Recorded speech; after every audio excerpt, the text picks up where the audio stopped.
It's been said that slow and steady wins the race. While most of you were sleeping last night, the upgraded ride that will take 4 astronauts to the moon rolled outside into the early morning fresh air at Kennedy Space Station in Cape Canaveral. Here's the rocket, taller than the Empire State Building, moments before it left the hangar for the long trip to its pad. Officials delayed the rollout due to high winds. And yes, it's as massive and delicate as it sounds. After waiting for 4 hours for the winds to die down at 12:20 a.m., the Magic Moon rocket was cleared to go outside. The support crew began the rollout of the Integrated Space Launch System, SLS, with the Orion capsule stacked on top of a mobile launcher.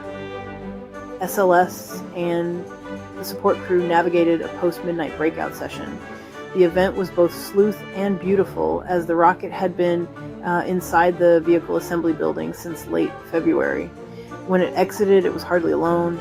Thousands watched the NASA's YouTube live stream on the rollout, but the camera was far from the rocket, set up across the road through a scruffy field. Here are some screenshots I took last night. From that angle, it appears that the rocket was under high security and escorted by what looked like police car lights and other security vehicles. The rocket itself had white flashing lights placed throughout. I even noticed red and white lights a good way behind the action closer to the NASA facility. This 322-foot giant crawled at a max speed of 0.82 miles per hour. Shortly after the building exit, it looked like it stopped for a while. The good news is the SLS rocket and Orion arrived at its launch pad this morning, shown here, March 20th at 11:21 a.m. The 4-mile journey took roughly 11 hours.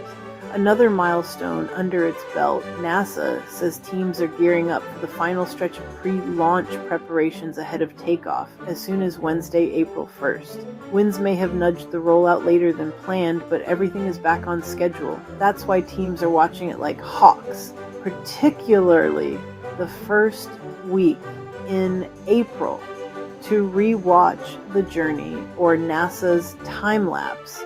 Check links below. If you like this type of video, subscribe for more content just like this.